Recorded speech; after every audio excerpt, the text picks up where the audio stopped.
فأعوذ بالله من الشيطان الرجيم بسم الله الرحمن الرحيم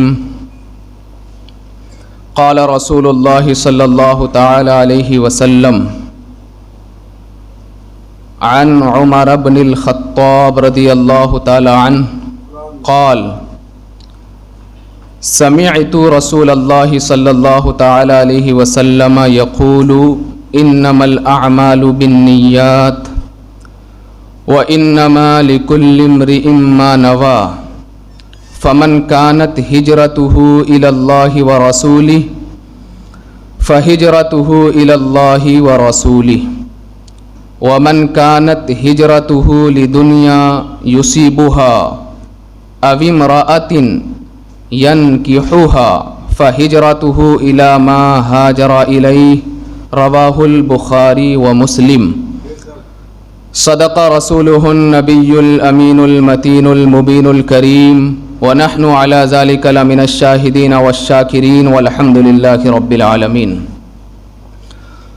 محترم حضرات، آئیے معمول اور دستور کے مطابق ایک مرتبہ ہم اور آپ مل کر آقائے نامدار مدینے کے تاجدار، دونوں عالم کے مالک و مختار، ہم غریبوں کے غم گسار، گلشن ہستی کے اولین فصل بہار، یعنی حضور احمد مجتبی محمد مصطفیٰ ارواحنا فدا صلی اللہ تعالی علیہ وسلم کی مقدس بارگاہ میں جھوم جھوم کر درود و سلام کا ہدیہ نچھاور کریں اور پڑھیں اللہم صلی علی سیدنا شفیعنا نبینا و مولانا محمد بارک وسلم صلاۃ و سلاما علیک یا رسول اللہ صلی اللہ تعالی علیہ وسلم۔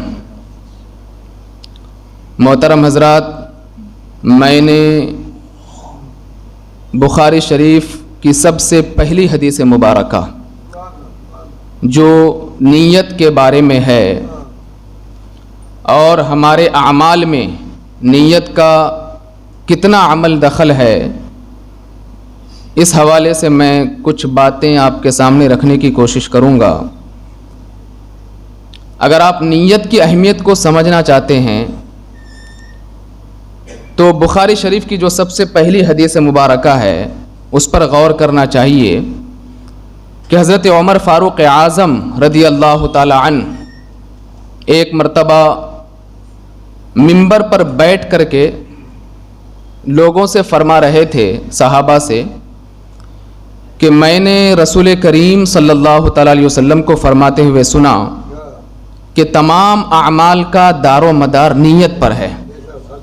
ہر عمل کا نتیجہ انسان کو اس کی نیت کے مطابق ہی ملتا ہے، جیسا اس کا عمل ہوگا اور جس طریقے سے اس کی نیت ہوگی اللہ تبارک و تعالی اسی کے مطابق اسے اجر بھی عطا فرمائے گا اور ثواب بھی عطا فرمائے گا۔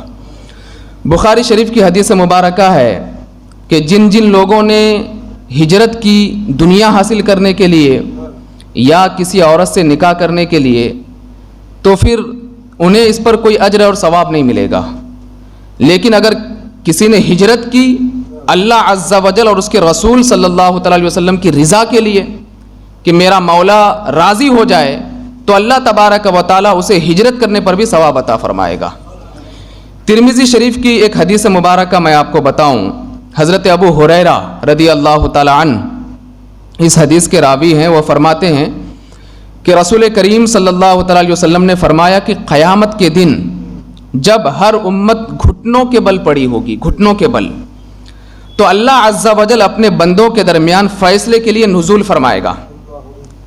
پھر اس وقت فیصلے کے لیے سب سے پہلے ایسے شخص کو لایا جائے گا جو قرآن کا حافظ ہوگا، اور دوسرا شہید ہوگا، اور تیسرا مالدار ہوگا۔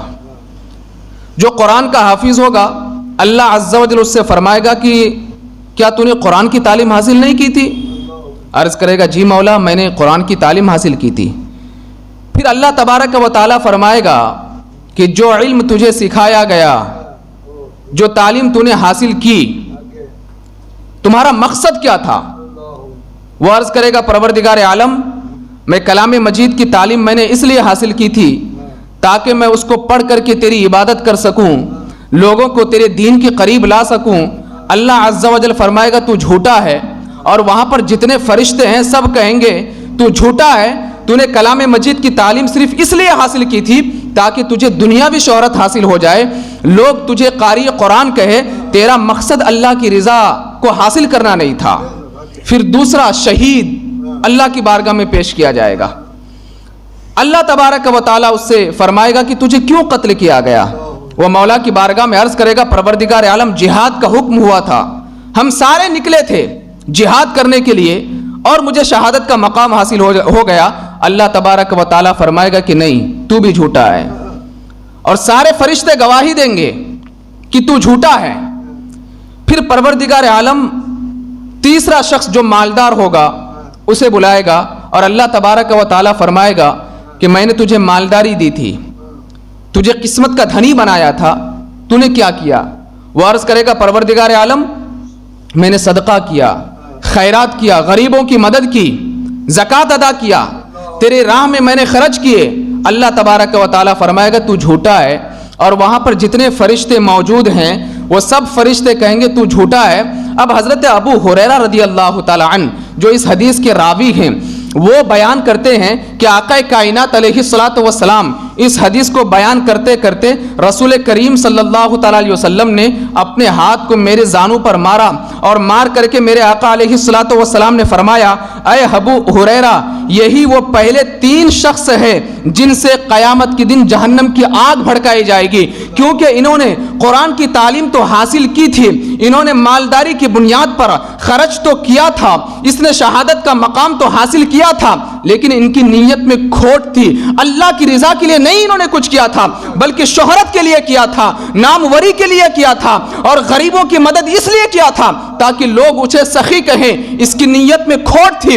اس بنیاد پر اللہ تبارک و تعالی حافظ قرآن کو، جبکہ حافظ قرآن کا اتنا عظیم مقام ہے، اللہ اکبر، پروردگار عالم میرا رب ارشاد فرماتا ہے کل بروز محشر حافظ قرآن سے کہا جائے گا تو قرآن پڑھتا جا اور بلندی پر چڑھتا جا۔ اور ایک حدیث مبارکہ میں یہاں تک ہے آقا کائنات علیہ الصلوۃ والسلام بیان فرماتے ہیں ایک حافظ قرآن اگر وہ قرآن پر عمل پیرا ہو جاتا ہے اپنے خاندان کے 7 پشتوں تک لوگوں کی وہ مولا کی بارگاہ میں بخشش فرما دے گا۔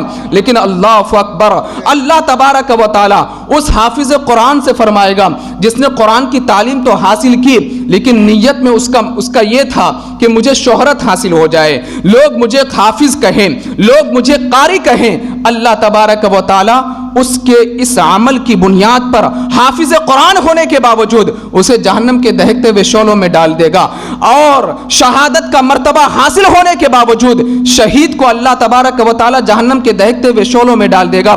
ایک وہ بندہ جس نے اللہ کی راہ میں خرچ کیا تھا لیکن اس کی نیت میں کھوٹ تھی، پروردگار عالم اسے خرچ کرنے کے باوجود اللہ تبارک و تعالی اسے جہنم کے دہکتے ہوئے شعلوں میں ڈال دے گا۔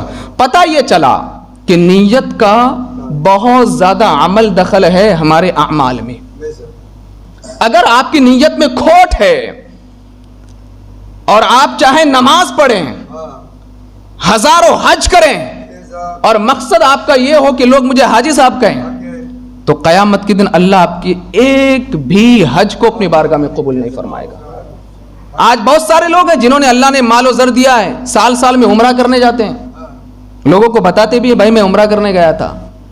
اگر اس کی نیت میں یہ ہے کہ لوگ میری تعریف کریں کہ میں عمرہ کرنے جاتا ہوں، عمرہ کا ثواب تو دور کی بات ہے، وہ عمرہ کرنا اس کے لیے جہنم میں جانے کا ذریعہ بن جائے گا۔ مقصد اللہ کی رضا ہونی چاہیے، نیت میں کھوٹ نہ ہو، کوئی بھی کام کرو اللہ کی رضا کے لیے کرو۔ بزرگان دین فرماتے ہیں کہ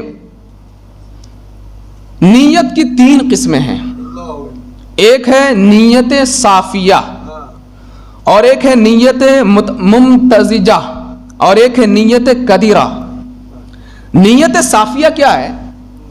جو صرف اللہ کی رضا کے لیے ہو، بندہ کچھ بھی کرے اللہ کی رضا کے لیے، وہ کسی غریب کی مدد کرے مقصد اس کا یہ ہو کہ میرا مولا مجھ سے راضی ہو جائے، وہ کسی دینی کام میں کچھ خرچ کرے مقصد اس کا یہ ہو کہ میرا رب مجھ سے راضی ہو جائے، اسے کہتے ہیں نیت صافیہ۔ نیت صافیہ میں آپ کو تھوڑا اور واضح کر کے سمجھاؤں، کلام مجید میں ایک واقعے سے یہ مکمل طریقے سے یہ بات آپ کو سمجھ میں آ جائے گی کہ سیدنا حسنین کریمین رضی اللہ تعالی عنہما آقا کائنات علیہ الصلوۃ والسلام کے جو لاڈلے شہزادے ہیں، جو نواسے ہیں، ان کی طبیعت خراب ہو جاتی ہے تو فکر مند ہوں گے والدین حضرت علی مرتضیٰ رضی اللہ تعالی عنہ اور سیدہ فاطمہ زہرا رضی اللہ تعالی عنہ فکر مند ہو گئے اور اللہ کی بارگاہ میں نیت مانی، مولا اگر ہمارے بچے شفایاب ہو گئے تو ہم 3 روزے رکھیں گے، اور چند دنوں کے بعد شفایابی مل گئی، روزہ رکھا حضرت فاطمہ زہرا رضی اللہ تعالی عنہا نے بھی اور حضرت علی مرتضیٰ رضی اللہ تعالی عنہ نے بھی، اور افطار کا وقت جیسے ہی قریب آیا تو گھر میں کھانے کے بہت کم سامان تھے افطار کے لیے، چند کھجوریں اور پانی لے کر کے بیٹھ گئے، ابھی بیٹھے ہی تھے، افطار کا ٹائم بالکل قریب تھا، دروازے سے ٹھک ٹھک کی آواز آئی، فرمایا کون؟ آواز آئی کہ مسکین بہت زیادہ بھوکا ہوں، کچھ کھایا نہیں۔ سیدنا علی مرتضیٰ رضی اللہ تعالی عنہ اور حضرت فاطمہ زہرا رضی اللہ تعالی عنہا جو دونوں روزے دار تھے، انہوں نے جو کچھ اپنے لیے افطار کے لیے تیار کیا تھا وہ سب کچھ اٹھا کر کے اس مسکین کو دے دیا اور پانی سے افطار کر لیا۔ اس کے بعد دوسرا روزہ رکھا اور پھر جیسے ہی افطار کا ٹائم آیا، کھانے کے لیے جو کچھ بھی سامان تھا سامنے رکھا، پھر سے دروازے سے آواز آئی، فرمایا کون؟ کہا یتیم، بہت زیادہ بھوکا ہوں، کھانے کے لیے کچھ نہیں، دوسرا دن ہے۔ حضرت علی مرتضیٰ رضی اللہ تعالی عنہ وہ جو کچھ افطار کے لیے سامان سامنے رکھا تھا اسے اٹھا کر کے اس یتیم کو دے دیتے ہیں اور پانی سے افطار کر لیتے ہیں۔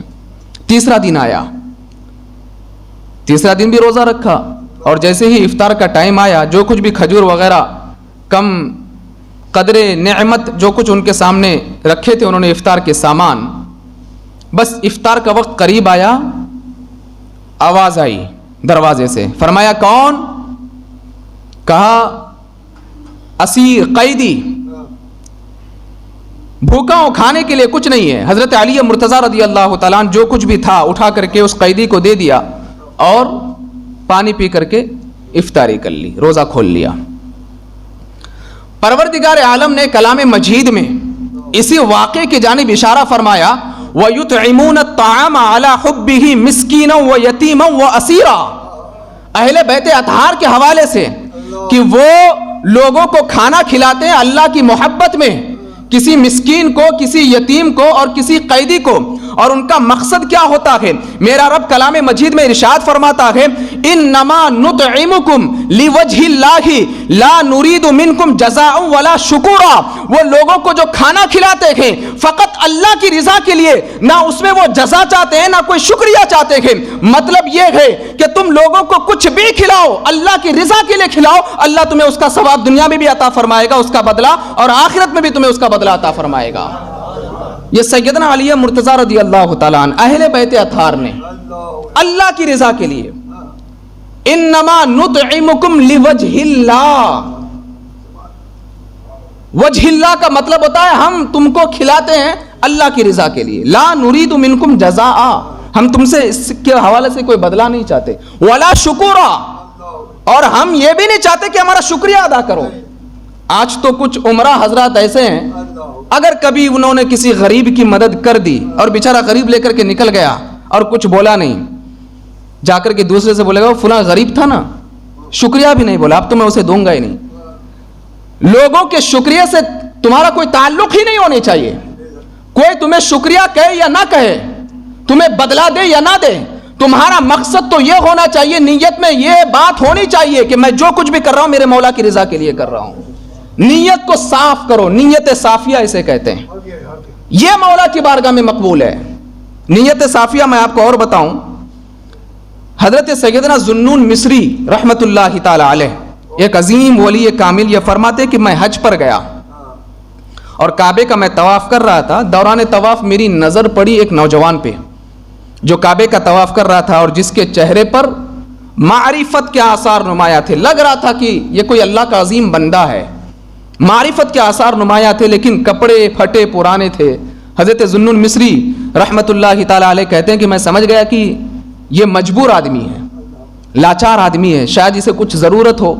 تو حضرت ذوالنون مصری فرماتے کہ میرے پاس 100 درہم تھے, میں بھی کعبے کا طواف کرتے کرتے اس کے قریب گیا اور جیب میں سے 100 درہم نکال کر کے اس کے ہاتھ میں تھمایا, اس نے نہیں لیا, آگے نکل گیا.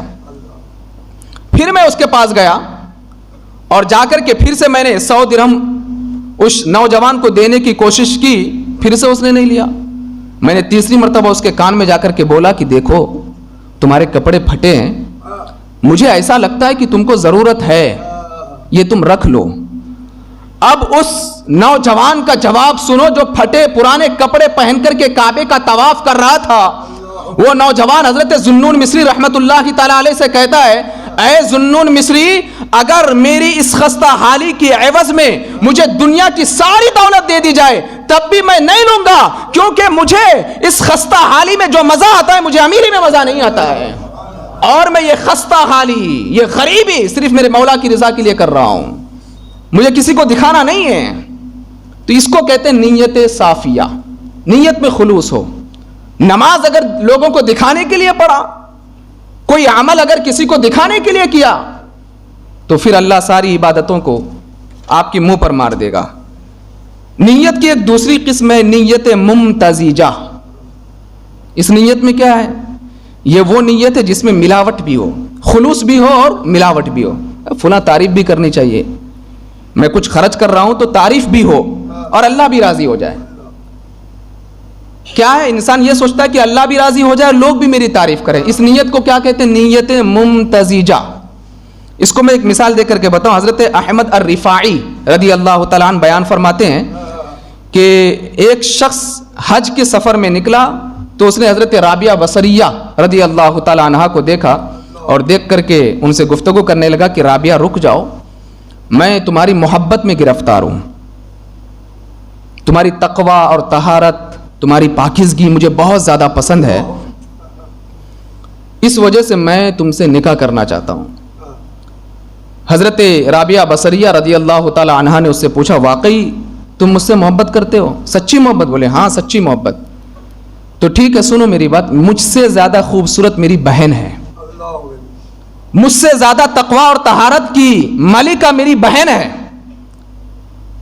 اور وہ دیکھو پیچھے سے میری بہن آ رہی ہے.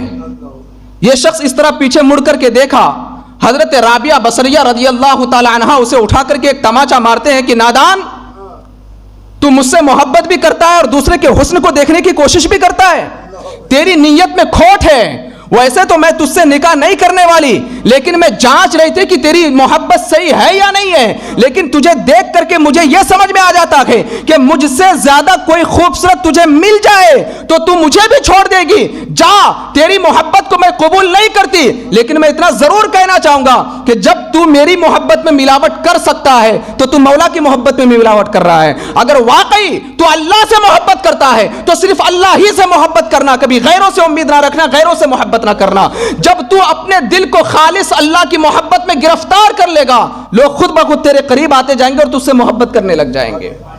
تو نیت میں خلوص میں ملاوٹ نہیں ہونی چاہیے. آپ جب گھی وغیرہ خریدنے جاتے ہیں نا تو بولتے ہیں پیور ہے کہ نہیں ہے, پیور ہوتا ہے مزہ آتا ہے, اور کبھی پیور کے ساتھ جو ہے نقلی والا بھی ملا دیتے ہیں تو اس کو بولتے ہیں ڈالڈا گھی ہے. دونوں میں فرق ہے نا. تو واقعی پیور نیت وہی ہے جو لیوجہ اللہ ہو, اللہ کی رضا کے لیے ہو, اور جس نیت میں ملاوٹ آ جائے, جس عمل میں ملاوٹ آ جائے تو پھر وہ ساری عبادتیں اس بندے کے منہ پہ مار دی جاتی ہے. یہ ہے نیت ممتزجہ, اس سے بھی بچنے کی ضرورت ہے. اور نیت کی ایک تیسری قسم ہے نیت قدیرہ. نیت قدیرہ جو میں نے پہلی بتائی نا آپ کو, نیت صافیہ ڈائریکٹ اس کا اپوزٹ, یعنی کہ جس میں ریاکاری ہو کہ بس صرف لوگ دیکھیں, میں اتنے غریبوں کو کھانا کھلایا, لوگوں کو پتہ چلنا چاہیے, بس ختم. میں نے اس کی ہیلپ کی, لوگوں کو معلوم پڑنا چاہیے. میں نے فلاں آدمی کو جو گر گیا تھا میں نے اسے سنبھالا, سہارا دیا, لوگوں کو پتہ چلنا چاہیے. میں نماز پڑھتا ہوں, لوگوں کو پتہ چلنا چاہیے. میں نے اتنے حج کیے, لوگوں کو معلوم پڑنا چاہیے. میں نے اتنی زکاتیں نکالی, لوگوں کو پتہ چلنا چاہیے. میں نے مسجد میں اتنا تعاون کیا، لوگوں کو پتا چلنا چاہیے، میں نے مسجد کے لیے یہ کیا وہ کیا، فلاں کو معلوم پڑنا چاہیے، میں نے حضرت کو یہ دیا، اس غریب کو یہ دیا، اس غریب کو یہ دیا، لوگوں کو معلوم پڑنا چاہیے۔ اللہ کی رضا جس میں شامل ہی نہ ہو، فقط لوگوں کی رضا شامل ہو، اس نیت کو نیت قدیرہ کہتے ہیں۔ اللہ ایسی نیت کو جس میں ریاکاری ہو، تکبر ہو، دکھاوا ہو، پروردگار عالم اس نیت کو اپنی بارگاہ میں قبول نہیں فرماتا۔ آپ سورہ ماعون تقریباً سب کو یاد ہے، ارائیت الذی یکذب بالدین، اس میں ایک آیت کریمہ ہے، فویل للمصلین الذین هم عن صلاتهم ساہون الذین هم یراؤون، ویل ہے ان نمازیوں کے لیے جو نماز میں بھول کرتے ہیں اور جو دکھاوے کے لیے نماز پڑھتے ہیں۔ الذین هم یراؤون، کیا مطلب؟ یہ ویل کس کو کہتے ہیں؟ ویل جہنم کی اس وادی کا نام ہے جس سے جہنم 70 مرتبہ ہر دن پناہ مانگتا ہے۔ یہ کس کے لیے؟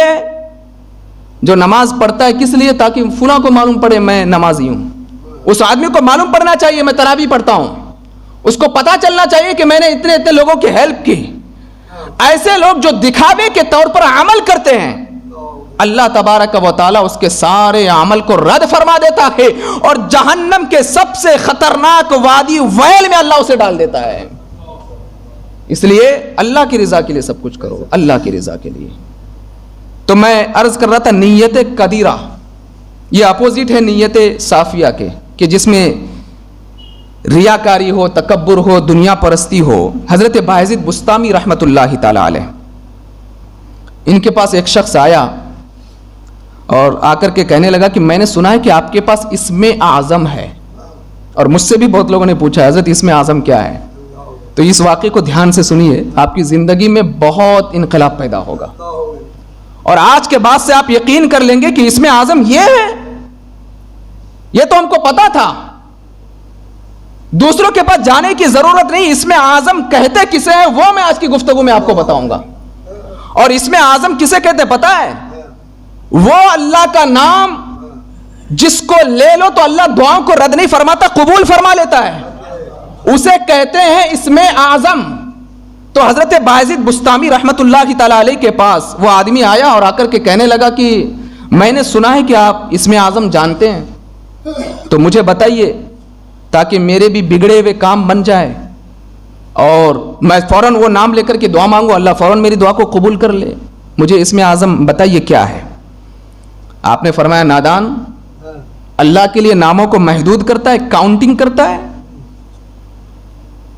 سن، اگر تو اپنے دل کو پاک اور صاف رکھ لے گا اور تیرے اور مولا کے درمیان کوئی اور حائل نہ ہوگا، تیرا اور مولا کا رشتہ اتنا مضبوط ہو جائے گا کہ اس میں بیچ میں کوئی نہیں ہے، تو صرف مولا کو جانتا ہے اور ہمیشہ آنکھوں کو بند کرتا ہے، تو تیرے نگاہوں کے سامنے جلوہ خدا سما جائے تو پھر سمجھ لے، جب تیرے اندر یہ کیفیت پیدا ہو جائے اور اللہ سے تیرا رشتہ مضبوط ہو جائے، تو جو نام لے وہ نام اسم اعظم بن جاتا ہے۔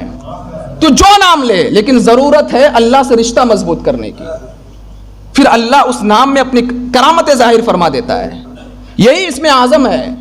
اگر آپ پریشان ہیں، دنیا داروں کے پاس نہ جاؤ، اللہ سے رشتہ مضبوط کرو، پروردگار عالم سے ایسا رشتہ رکھو، ایسا رشتہ رکھو کہ تمہارے اور رب کے درمیان تیسرا کوئی نہیں ہونا چاہیے۔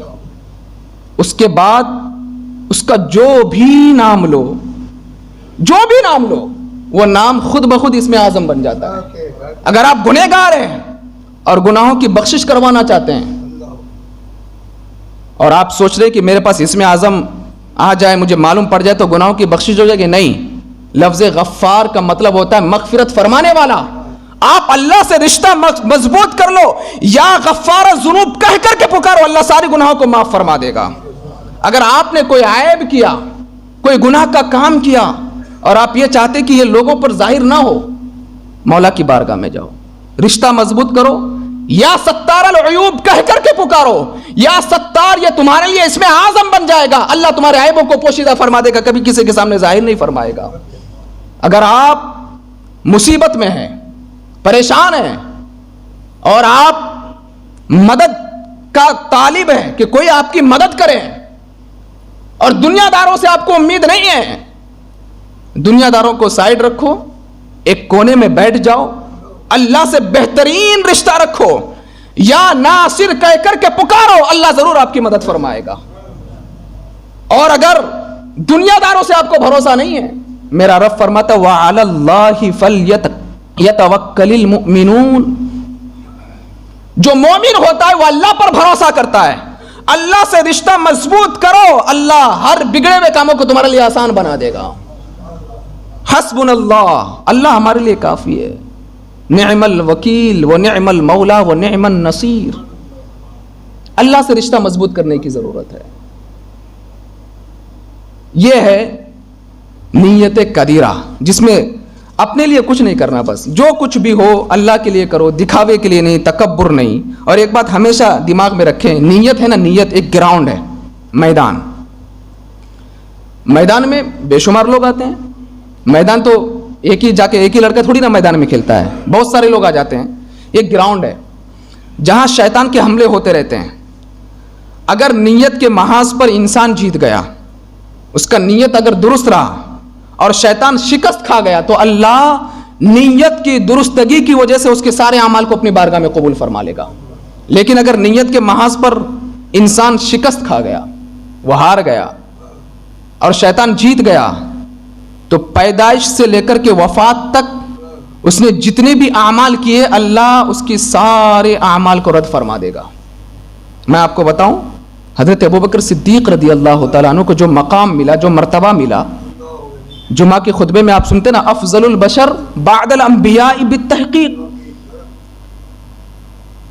کہ بغیر شک و شبہ کے, تحقیق کا مطلب جس میں شک ہی نہ ہو, بغیر کسی شک و شبہ کے, انبیاء کرام کے بعد سب سے عظیم مقام اگر کسی کا ہے وہ صدیق اکبر کا ہے. اب یہ عظیم مقام ملا کیسے؟ کیا روزے کی بنیاد پر, زکات کی بنیاد پر؟